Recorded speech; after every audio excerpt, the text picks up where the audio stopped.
Hey everybody, let's talk about how to take care of plants that came into the mail. Check this out. This came today. This is from Florida. We're gonna open it. Let's open it up. I'm excited.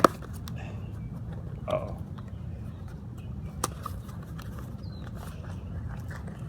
Probably should have figured out how to open this before we started the video, but it's okay. There we go. Oh, look at that. Oh yeah. All right.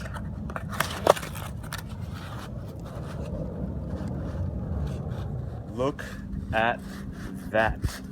Wow. Oh my God. Guys, look.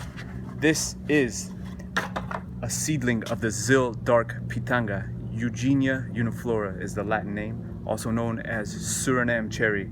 Now, this plant looks amazing for the trauma it's been through, because if you think about it, this plant has gone through a lot of trauma. By the way, this came from Flying Fox Fruits in Florida. Shout out to Flying Fox Fruits. Check out their YouTube channel. Amazing stuff. Thank you, Adam, for this. I appreciate that. Now, this plant has traveled across the country. Imagine you're a plant, okay? You're in a pot, you're in the sun, you're hanging out, you're chilling, relaxing. All of a sudden, someone grabs you, puts you into a box like that, covers you up, puts you in the dark, puts you in a car. The car goes to a plane. It's cold in the plane. There's no peanuts. No one's bringing you water. You're in the hangar. It's cold, and then you have to spend a lot of time in there. You get out. You get into another car. You're getting thrown around. People toss you. They don't care about fragile stuff. They don't care about any of that kind of thing. They don't know there's a plant in that box. So they take you. Finally, it comes into your hands. So this plant has been through a lot. We're gonna ease it back into the world of nature, back into the world of light and sun by doing a few things. First, we're gonna give it water. Now, when you're on a flight and when you get off the flight, you're gonna want to drink, right? I know I want to drink after I get off and during the flight, but this poor guy didn't even get water during the flight. So we're gonna give him some water, and then we're gonna put him into a bigger container because he wants to. Because after a flight, you're gonna want when you get off the plane, you want to stretch your legs out a little bit, right? You want to get your circulation going. You want to get like back and moving around because you've been sitting down for so long. This poor plant's been in the box for so long. It's not a natural environment. So we're gonna put him into a bigger container, and then lastly, we're gonna put this plant into a shady spot, so he can get acclimated to his new home. Because, you know, think about when you travel, you go to a brand new place, the riding is different, people are doing crazy different stuff, there's guys doing things you'll never imagine you could ever see. So same with the plant, it has to get acclimated to the new environment. So we're gonna do those three things. All right, so first of all, let's get this off. Let's unpack the plant. Let's see what we got here.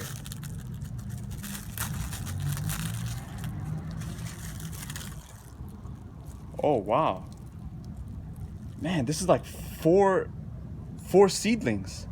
Oh my God, I was only expecting one. This is awesome. Yes, thank you so much. Thanks, Adam. I got 4 of these. Okay, so all right, change of plans. We're gonna have to put each of these in their own little home. All right. Luckily, look. Okay, let me put this down here. Put those here. Look, this is my homemade mix, and I already wrote Zil Dark Pitanga seedling here. So this is his home. This is my homemade mix. This is decomposed granite, peat moss, and perlite. It's about 40% decomposed granite, 40% peat moss, and 20% perlite. All right, guys. So we had to improvise this video. I was not expecting 4 plants, so we had to change our plans a little bit. I took some of the soil, the decomposed granite, peat moss, perlite mix. I put them in these smaller containers, and now we're gonna quickly try to plant this, because you don't want the roots exposed to air like this. You want to put them in soil as fast as you can. So I'm gonna put this in this soil right here. The way I do it, I make an indentation with my hand. I make a little hole, and then I cover the roots. With soil, and then give it a nice amount of water. Let me just stabilize it. stabilizes like so by pushing soil into towards the trunk, the little trunk. Make it, help it stand up like that, you know, just like this. And then of course we're gonna hit it with water. Let me get some water. Water time.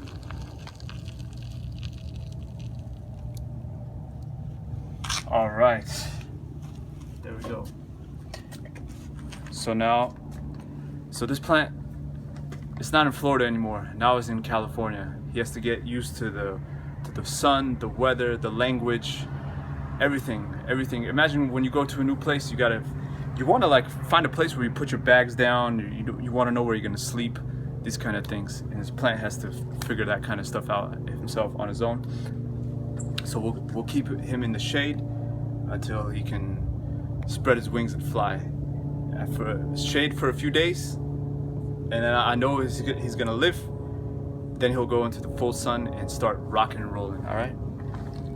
So we'll let the water drain out, and into the shade he goes.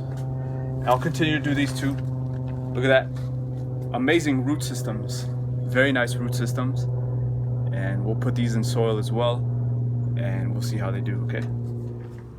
All right, everybody. Here we are, 5 days later. Here's what the plants look like now.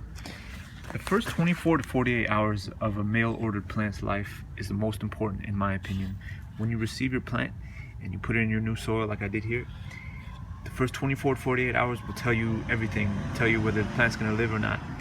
And this one here is struggling. I could tell because the leaves are droopy. But this one here is doing really well.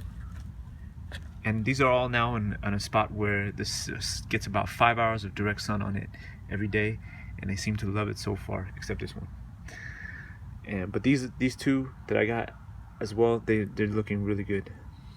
I put them all in a little bit bigger containers. These are in 1 gallon containers.